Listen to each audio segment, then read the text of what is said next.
What's up, guys? It's Jerry Miller inside I Love CVille with Dylan Allwood, the executive chef at Tavola restaurant in Belmont. He advanced to the Elite 8 of the Duel Chef Showdown with a 177-95 victory over Harrison Keevil in the season opener. Dylan, first, congratulations. Thank you. Yeah. Put the win in perspective. A convincing win by final margin. You know, I think the win was a lot closer than it looks. Okay.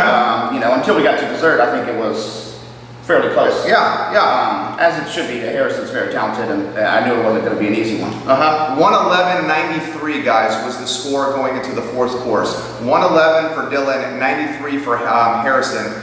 Break it down, football commentary, give us your analysis here, give us what happened in the fourth course. I just think we really brought it. My sous chef Alicia, she came to me with the idea, and we were doing research for it, and I didn't even hesitate, and I was like, just go for it. And I think all I suggested was to put some on the bottom so the ice cream didn't slide away. And so she really killed it. Alicia, his sous chef at Tavola restaurant in Belmont. I want to learn more about this person, Alicia. You speak highly of her, so I feel like we should know more about this person. Oh man, she's just a great cook, man. Yeah. And just really puts her head down and goes to work every day, and does it with a smile, which I can't say I always do. Well, I mean, Dylan, your food was banging. I think everyone that went to the Duel Chef Showdown, the common ingredient, guys, for all 4 courses for each chef, so 8 dishes, was onions. And I think we all went to it and said, we picked a really hard common ingredient. How are these guys going to execute? What was it like to work with onions, and what course were you most proud of?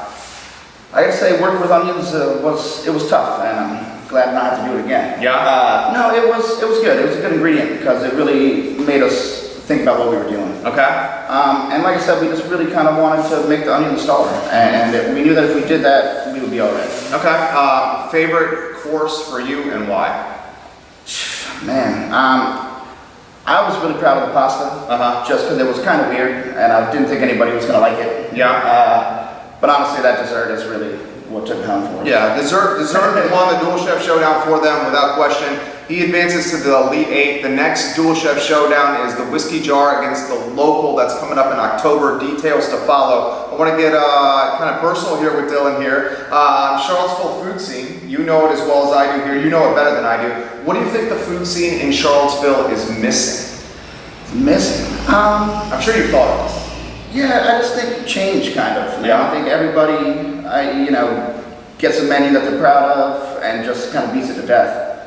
And there's not specific food though. Is there a specific food that you think it's missing? You just went to Nashville and you tried some banging food in Nashville, I'm sure. Yeah, definitely, man. I'd love some hot chicken around here, but there's no hot chicken. There's really not any good. There's too few late night spots, I feel like. Like we end up at C&O. I love those guys. I love the grilled cheese. But when I got out of work, there's not a whole lot of stuff going on, especially like takeout or delivery. Just some spots that are open later, man. That's a good idea. There is no late night. What are the late night options downtown? I mean, you got C&O, you got Moss till 1. Sometimes. Yeah, sometimes. They're not always till 1. What else is late night Charlottesville? College Inn, 977-2710. That's like 1:30. Domino's. There's not much late night in Charlottesville. That's really good here. So what would you do late night if you jumped in the late night space? Man, just probably just some down-home comfort food, man. Something that makes you feel good. Just got crushed for 12 hours. I just want to, have a beer and relax. And that sounds perfect, dude. That's my kind of food in general. Don't you feel like, I want to spitball with you here. Don't you feel like how food is going now? It's like with our millennials and younger. It just seems like we just want approachable, like comfort, like non-bougie food. Yeah, I mean, I think that's what those kind of people want. And like I don't want a napkin, I want a paper towel. Right. I mean, I personally would like. That's why I like to go to Oak Heart and stuff, because I kind of like the more chefy kind of thing. Yeah. But I feel like definitely, late night is missing something. Dylan Allwood, guys, the Duel Chef Showdown season opener winner beats Harrison Keevil. Last question, you said Alicia's someone we got to watch out for. Yeah. I mean, give me 5 sushi. Can I ask for 5 sous chefs that you know to watch out for? I got a couple to help fill it in. If you know, you know a lot of cooks. Alicia's one of them. Definitely, man. I'd probably say Aaron from Lampo. Yeah, Aaron's the gym. Rick from Commonwealth was cool, man. Rick Hato? Yeah. Rick Hato's the man.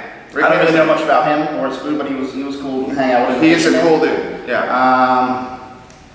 Geez, dude, Shelby Park. Oh, yeah. He's now at Common House. Back 40. Closed at Back 40. Right. Which surprisingly, I'm hearing that their kitchenwares are now being auctioned off. Oh, wow. Back 40 restaurant. I wish I had some space. Man. Yeah, do you have the tightest kitchen in Charlottesville? Yeah, Is it tighter than Tin Whistle? I gotta say it's probably close. Really? Yeah, man. Gosh, and you're making that food there. Yeah. That's amazing. Good. We have like a little back kind of prep area, man, but it's still not very big. Yeah. Mm-hmm. His restaurant banging, guys. Tavola restaurant, his food, his team, the team over there, they're just doing great stuff. He advances to the Elite 8. Get ready for the Duel Chef Showdown coming up in October.